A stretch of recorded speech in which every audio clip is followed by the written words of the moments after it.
7-8 సంవత్సరాల తర్వాత నాకు కిక్కినిచ్చిన సినిమా ఈ లిటిల్ హార్ట్స్.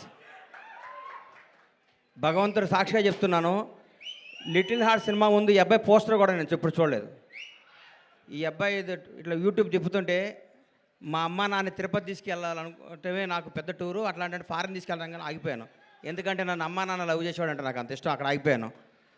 సినిమా ఇండస్ట్రీ కష్టాలు, కన్నీళ్ళు, బాధలు అన్నీ ప్రిపేర్ అయ్యి రావాలి. ఎవరో కొన్ని 100 కోట్లకు ఒక ఆయన ఉంటాడు, ఒక స్టార్ కామెడీ కొడుకుగా పుడతాడు, ఒక మెగాస్టార్గా బామర్తిగా ఉంటాడు, ఒక ఐకాన్ స్టార్కి తండ్రిగా ఉంటాడు. అట్లా ఒక 100 కోట్ల కూడా ఉంటాడు. అందరూ అట్లా ఉండలేరు, మన అందరూ కష్టపడాల్సిందే తప్పదు. అట్లా ఇప్పుడు కాలు మీద కాలు వేసుకుంటాడు. ఆయన ఎవరికి అందుబాటులో ఉంటాడు, ఆయన ఎవరు అనుకుని ఆయన అందుబాటులోకి వెళ్తారు. అది జీవితం అంటే. అంత మహర్జాత్ కూడా నా జీవితంలో నేను చూడలేదు, ఇక చూడను కూడా. అంత అట్లా అట్లా ఆయన జీవితాన్ని అంత అద్భుతంగా ప్లాన్ చేసుకుని అల్లు అరవింద్ గారు ఇక్కడ రావటం. విజయ్ దేవరకొండ, విజయ్ గురించి ఒక మాట చెప్పాలి. వీళ్ళ ఫాదరు నేను రూమ్మేట్స్మి. ఒక 3 రోజులు మిస్ అయ్యాడు. ఏంది గోవర్ధన్ అన్న రాలేదు అన్న, నా కొడుకు పుట్టాడు అన్నాడు. అది హీరో పుట్టాడా అన్న, మీ నాన్నడు చెక్ చేసుకో అన్నాను అనలేదా? విజయ్ అన్నాడా? అది గుర్తుపెట్టు. నా జీవితంతో నేను ఏదైనా అంటే అవుద్ది, నాకు అబక్కన అట్లా వస్తుంది. నేను అంత ఎమోషనల్ పర్సన్ని. ఈ లిటిల్ హార్ట్స్ గురించి మాట్లాడతా. సరే, ఓజీ గురించి చెప్తాను ఒక నిమిషం. ఈ భారతదేశంలో ఉన్న కొంత కోట్ల మంది అభిమానులు, నేను ఒక అభిమాని. తిరుపతి దేవుడికి రోజుకు 1,00,000 మంది భక్తులు వచ్చి వెళ్తూ ఉంటారు. ఆ 1,00,000 మంది భక్తుల్లో కూడా నేను ఒకడిని. నేను ఒక్కడనే భక్తుడిని కాదు, నాలాంటి కోట్ల మంది భక్తులు నేను ఒకడిని. మీలాగా నేను పూజిస్తాను, మీలాగా నేను ప్రేమిస్తాను. నేను మీలో ఒకడిని, మీకంటే నాకు ఏ ఎక్కువ క్వాలిఫికేషన్ లేదు. ఓజీ బ్లాక్ బస్టర్ అవ్వాలని మీతో పాటు నేను కోరుకుంటున్నాను. అది తప్పకుండా బ్లాక్ బస్టర్ అవుద్ది, అంతే. Thank you. ఈ సినిమా గురించి మాట్లాడతాను. చిన్న సినిమా చచ్చిపోయింది, మా ప్రస్థానంలో అంత్యక్రియలు చేద్దాం అనుకుంటున్న తెలుగు ఇండస్ట్రీలో కథతో తీస్తే సినిమా హిట్ అవుద్ది, బడ్జెట్తో కాదు నిరూపించింది లిటిల్ హార్ట్స్. 2.5 కోట్లతో సినిమా తీశారంటారు. ఇప్పుడే నితిన్నను మన సాయిని అడిగాను, ఎంత బడ్జెట్ ఎల్గాట్ చేశారని. 2.5 కోట్లు అన్నారు. ఒక పెద్ద సినిమా షెడ్యూల్ వేసుకొని 3 రోజులు షూటింగ్ క్యాన్సిల్ అయితే 2.5 కోట్లు అవుతున్నాయి. ఈ రోజుల్లో 2.5 కోట్లతో 50 కోట్లు కలెక్ట్ చేసే సినిమా తీశారంటే hats off to little hearts team. మిమ్మల్ని చూసుకొని పెద్ద పెద్ద దర్శకులు, నిర్మాతలు ఇంగ్లీష్ నాటాడు సిగ్గుతో తలంచుకోవాల్సిన రోజు తీసుకొచ్చారు మీరు ఇండస్ట్రీకి. నిజంగా ఇక సినిమా చూడండి, చిన్న సినిమా చూడండి, పెద్ద హీరో 500 కోట్ల బడ్జెట్ ఉంటుంది తీస్తారన్న రోజుల్లో 2.5 కోట్లతో యావత్ తెలుగు ఇండస్ట్రీ, తెలుగు సినిమా, తెలుగు ప్రజలందరినీ థియేటర్కి పరిగెత్తించారు. నేను సినిమా థియేటర్కి వెళ్ళి దాదాపు 5-6 సంవత్సరాల నుంచి నేను ఒక థియేటర్ ఎగ్జిబిటర్గా, నా థియేటర్ కూడా నేను సినిమాకి వెళ్ళలేదు. ఈ మధ్య నాకు ఫస్ట్ డే సినిమా చూడాలనిపించింది, మిరాయి సినిమా. ఆ రోజు వెళ్ళాను. ఈ సినిమాను లవ్ చేశాను. ఇవాళే ఈ సినిమాకి ఫంక్షన్ రావాలని ఫిక్స్ అయ్యి వంశీని అడిగాను, వంశీ కొద్దిగా టికెట్ చెప్పా సినిమాకి వెళ్తానని. మా థియేటర్లో ఆడుతుంది, నాకు కుదరలేదమ్మా, క్షమించు. సినిమా చూస్తే దీని అమ్మ ఇది కదా సినిమా అంటే, ఇట్లా ఉండాలి కదా సినిమా అంటే. ఇది వాస్తవం, సినిమా కాదు. మా నాన్నకి నాకు జరిగిన స్టోరీ ఇదంతా. మా నాన్నకి ఇటు చెప్పిన కంటే ఎక్కువ అబద్ధాలు చెప్పేవాడిని, నేను అన్ని అబద్ధాలు చెప్పేవాడిని. షాద్ నగర్లో ట్రైన్ ఎక్కి, కాచిగూడలో ట్రైన్ దిగి, దీపక్ థియేటర్లో సినిమా చూసి, మళ్ళీ ట్రైన్ ఎక్కి షాద్ నగర్ పోయి స్కూల్కి వెళ్ళి వచ్చాను అబద్ధం చెప్పేవాడిని. అక్కడి నుంచి స్టార్ట్ అయిన మా జీవితం వాస్తవానికి దగ్గరగా, ప్రతి తండ్రి కొడుకున్న కెమిస్ట్రీ అద్భుతంగా తెరకెక్కించిన ఈ సినిమాని. ఇట్లాంటి సినిమాలు సంవత్సరానికి 12 సినిమాలు వస్తే ఇండస్ట్రీ 100 ఏళ్ళు చల్లగా ఉంటుందండి. 1000 కోట్ల సినిమాలు వద్దు, 500 కోట్ల సినిమాలు వద్దు, జనాన్ని థియేటర్కి వచ్చే సినిమాని.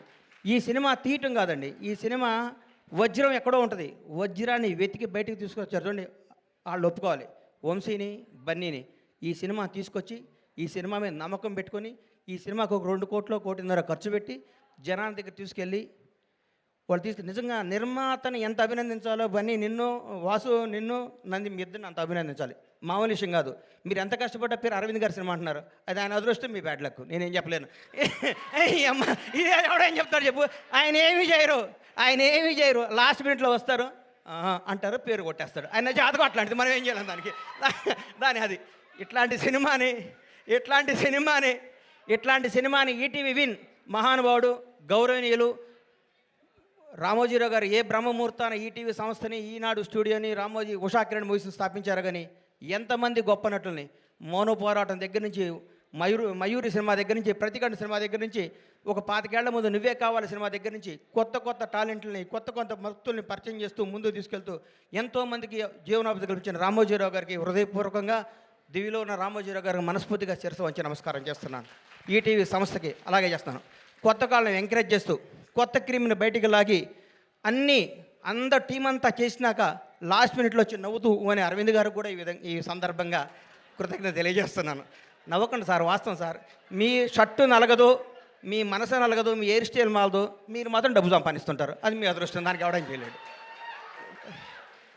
ఇలాంటి సినిమా తీసిన మౌళి, నీకు మాట చెప్తున్నానమ్మా, ఈ 20 రోజులు జరిగిందంతా అబద్ధం, ఒక కల్పన, ఒక 3D అనుకో, కళ్ళజోడిది. ఈ సినిమా రిలీజ్ ముందు రోజు నువ్వు ఉన్న స్టేటస్ మీదే ఉండు. నేను అలాంటి నీ దగ్గరికి వస్తారు, మౌళి గారు మీరు 6 అడుగులు హైట్ ఉన్నారండి, మీ ముందు విజయ్ దేవరకొండ, మహేష్ బాబు ఏం పనికి వస్తారని అంటారు. అవన్నీ నమ్మకోకు. నువ్వు ఒక చంద్రమోహన్ లాగా ఇండస్ట్రీని ఏలాలని కోరుకుంటున్నా. గ్రేట్ లెజెండరీ యాక్టర్ చంద్రమోహన్ గారు ఏమి సినిమాలు తీశారు, చచ్చిపోయేదాకా యాక్ట్ చేశాడు. అది వాస్తవాన్ని నమ్మమ్మ. మీ ఎవరు వయసు మీది గాజువాక, మీ గాజువాక బేస్ని మర్చిపోకు. ఈ ఫిలిం నగరు, ఈ సినిమా, ఈ ట్వీట్లు, ఈ ఫోటోలు, ఈ పొగడ్తలు, ఇదంతా అబద్ధం. ఇంటికి వెళ్ళావా నువ్వు వాస్తవానికి వెళ్ళిపో. నేను రోజు ఇంటికి వెళ్ళి నా షాద్నగర్ కోళ్ళ ఫారం గుర్తించుకుంటా, లేకపోతే వీళ్ళు మన బతకనేరు. ఇక్కడ ఈ మాఫియా మన బతకనేదు. ఈ మాఫియాకి దూరంగా ఉండాలంటే మనం బేస్ మీద ఉండాలి. తప్పకుండా ఎవడు బాగుంటే అబ్బబ్బబ్బబ్బ ఎంత పొడుగుందా నీది అంటారు. నువ్వు నమ్మకో. నేను 5 అడుగుల హైటే ఉన్నాను, నేను మంచి నటుణ్ణి, నేను చంద్రమోహన్ లాగా ఉండాలి అనుకో. ఒకటి గుర్తుపెట్టుకో, నాకు ఒకటి గుర్తు బాగా. మెగాస్టార్ చిరంజీవి గారికి 1 year గ్యాప్ వచ్చింది. శ్రీకాంత్ అనే సినిమా పెళ్లి సంత తీసాడు అరవింద్ గారు, ఇండస్ట్రీ ఇటు కొట్టారు. అబ్బా శ్రీకాంత్ అని అయిపోయాడు, ఇక అది అన్నారు. ఒక స్టార్ను మనం ఏం చేయలేం. ఎవరో ఒక 100 కోట్లకు మెగాస్టార్ పుడతాడు. అట్లాంటి టచ్లో నువ్వు స్టారుగా, నువ్వు మంచి నటుడివి, నువ్వు మంచి నటుడిగా ఉండాలని మనస్ఫూర్తిగా కోరుకుంటున్నాను. నిన్ను విష్ చేస్తున్నాను, నిన్ను ఆశీర్వదిస్తున్నాను, నేను హెచ్చరిస్తున్నాను. ఈ పొగడతలో నమ్మకో. రౌడీ షర్ట్ ఇచ్చాడు, మహేష్ బాబు ట్వీట్ వేసాడు, బండ్లా గణేష్ అయ్యేసాడు, ఇవన్నీ అబద్ధాలు. ఇది నిన్ను బ్లెస్ చేయడానికి, నీకు విషయం చెప్పడానికి చేస్తారు. ఇది ఈరోజే, ఇంకో ఫ్రైడే ఇంకో మోడీ వస్తాడు, ఇంకో ఫ్రైడే ఇంకొకడు వస్తాడు. ప్రతిదానికి ప్రిపేర్ అయ్యిండు. ఎప్పుడు జాగ్రత్తగా ఉండు. దయచేసి దురలవాట్లు చేసుకోకు, దురలవాట్లు చేసుకోకు. ఎవరిని నమ్మకు, నమ్మినట్టు ఉండు, వాస్తవంగా బతుకు, అద్భుతంగా కథలు చేసుకో, నటుడిగా పేరు తెచ్చుకో. మీ అమ్మ నాన్న తలెత్తుకునే తిరిగే విధంగా, నీ బంధువులందరూ మౌళి మా ఫ్రెండ్ అని చెప్పుకునే విధంగా, ఇండస్ట్రీ అంతా నిన్ను చూసి ఆనందపడే విధంగా మనస్ఫూర్తిగా ఉండాలని కోరుకుంటూ, నన్ను ఈ ఫంక్షన్ తీసుకురావడానికి కారణమైన మిత్రుడు బన్నీవాసు, వంశీ నందిపాటికి, ఈటీవీ వినివారందరికీ కృతజ్ఞతలు తెలియజేసుకుంటూ, ఇలాంటి సినిమాలు మీరు ఆశీర్వదించాలి, థియేటర్కి రావాలి, చిన్న సినిమాలు బతకాలి, చిన్న సినిమాలు బ్లాక్ బాస్టర్ కొట్టాలి. ఒక సినిమా 2 రోజులు షెడ్యూల్ వేస్ట్, ఒక సినిమాది సూపర్ హిట్ కొట్టిన సినిమా చూసి మనందరూ గర్వపడాలని కోరుకుంటూ సెలవు తీసుకుంటాను. థ్యాంక్ యూ అన్న ఒక్క నిమిషం. హిట్ కొట్టిన తర్వాత షర్ట్ మారుతుంది, ప్యాంట్ మారుతుంది, కానీ లోపల మౌలి అలాగే ఉంటాడు అన్న. అదే మారదు. Thank you. ఈ మాట నాకు ఇస్తున్నావు, ఇది వాస్తవం అమ్మా. వాస్తవం మీద బతికే లాంగ్లో బతాం.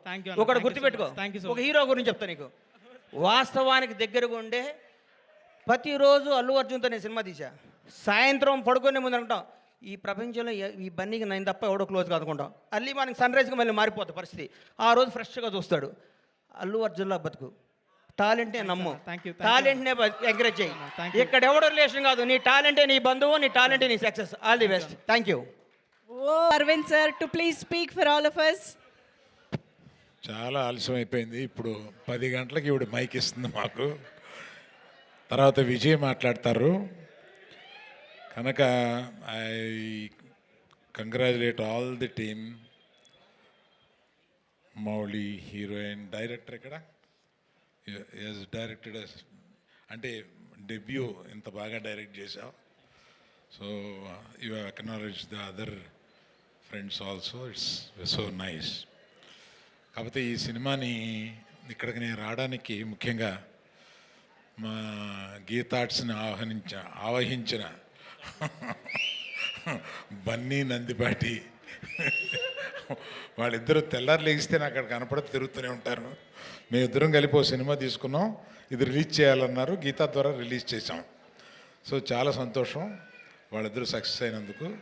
పర్టికులర్గా ఇటువంటి చిన్న సినిమాలని ఎంకరేజ్ చేస్తూ విజయ్ ఇటువంటి ఫంక్షన్స్కి వచ్చి వీటిని పాల్గొనడం అనేది it's a very very appreciable thing.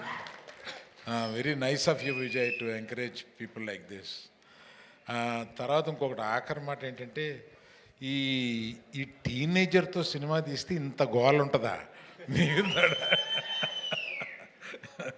బాగుంది. మళ్ళీ టీనేజర్స్తో ఏదైనా కథ రాయించి ఏదైనా సినిమాలు తీస్తే బాగున్నాం అని అనిపిస్తుంది అనమాట. Thank you one and all. Thank you very much. Thank you. Next విజయే కదా, అంతే నువ్వు సార్. చెప్పడం ఎందుకు నేనే